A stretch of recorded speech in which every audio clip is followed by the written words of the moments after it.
It's my great pleasure to introduce the next speaker, who I've known for approximately 5 years. And in that 5 years, I've gotten to meet him a number of times. And one of the things that I really appreciate about Alex Collier is his courage. It takes a lot of courage to come out and speak a truth that people aren't ready for. And to tell people that you've had face-to-face meetings with extraterrestrials, human-looking extraterrestrials, who have given you these incredible insights and information is not an easy thing in a very skeptical world, and you pay a very heavy price, and it takes a lot of courage to do that. And Alex has been doing this since 1990. For well over a decade, he paid a very heavy price for doing that, and he continues to do so. He had to go basically quiet for a number of years, had to go kind of like underground, semi-retirement, but only the last year, it's only the last year that he's come back to give some public presentations to talk about what is really an ongoing set of experiences with these phenomenal extraterrestrials from the Andromeda constellation. There's really not much I can say to introduce you or to prepare you for what Alex has to say. It really is something to be open to. It's not an easy thing to accept that people are having these kinds of experiences, but I can assure you it's very, very real. It's something the government does not want you to know about. They are happy to let you know about scary stuff happening out there, but they don't want you to know about the experiences with really benign, loving, beautiful beings from the stars that are here to help us evolve to our next level. And so with that, I am honoured to introduce our next speaker, Alex Collier, who can really open us up to this remarkable phenomenon. Alex. Thank you, Michael. Thank you. Hi, ladies and gentlemen. Thank you so much for attending this presentation. I want to thank Dr. Sala and Angelica and all the staff for this incredible conference.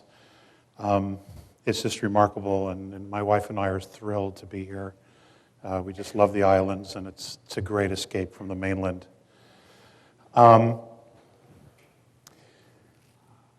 What I don't want to do today is go into a lot of background. There is more than enough information out there. I know if you just type in my name, some things will come up, okay, both pro and con. And I would just encourage you to research it and make up your own mind. What I want to do, though, is I want to just get right into it. I'm traditionally a very slow starter in a talk, and I want to avoid that. The bulk of the talk will be about mentorship. I want to spend about 15, 20 minutes just kind of bringing you up to speed with things that are going on in the world. Obviously, I'm going to assume you're all paying attention to what's going on. The world politically is changing dramatically. We are moving towards a fascist world government. Individual liberties and rights are disappearing all the time.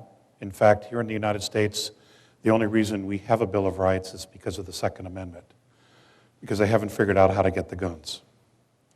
The Constitution is essentially gone. They're doing whatever they want, whenever they want, regardless of the boundaries and the chains that the Constitution limited them to.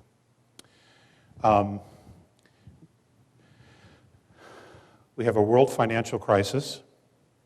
All of these things are done as a matter of control.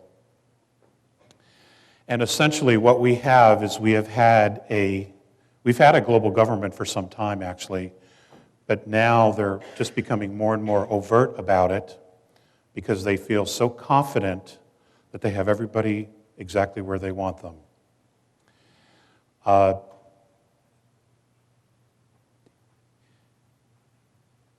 the next couple of years are just going to be absolutely amazing.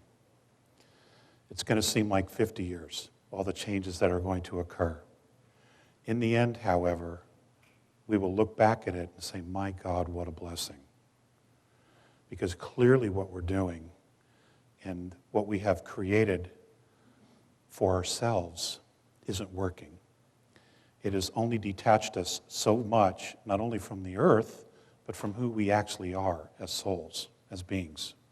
So it's not sustainable in any way, shape, or form.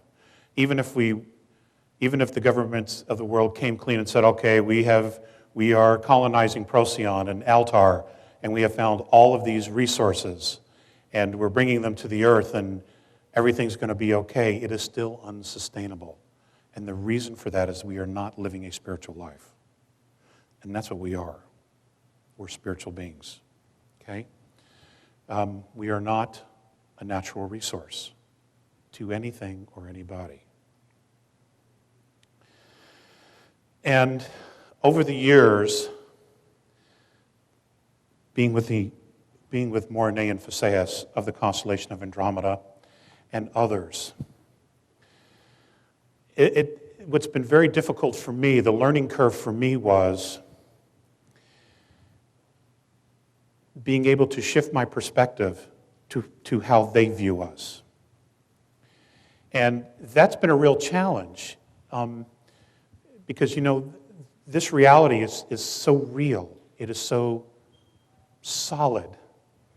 And having been born and raised a Catholic and come from a very large family, gone through the dogma, the indoctrination, that many of us have gone through as kids, it's been pretty tough to just push it away and just take that huge leap of faith that, okay, this is all wrong, or it isn't sustainable, it isn't right. I'll just take that leap, that risk, and just kind of move away from it, pretend it isn't there, and try something different. There have been enormous challenges. And I know I'm speaking to the choir. I know that this is a very evolved group, and I know that you have all gone through that. Vision quests, tremendous losses in our lives, all of these things challenge us. And those events help define who we are and who we've become.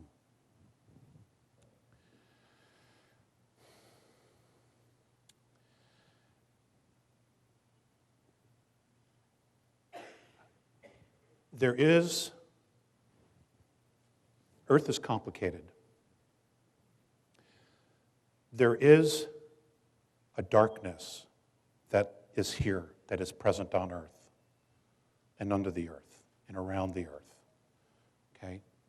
I don't want you to think that it doesn't exist. Earth is a great example of duality.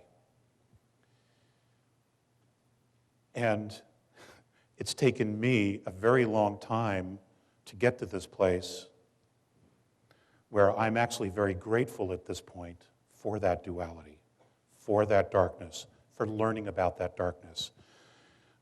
Because I have spent a lot of energy challenging it, butting up against it, saying, how dare you, fighting it, talking about it, etc. Now, it does exist. It is real. And it is partially us, and then there's an element of it that is not us. It is not human. Okay? It's dimensional, spiritual, whatever you want to call it. But what it's done is that it's helped me realize what it is I don't want.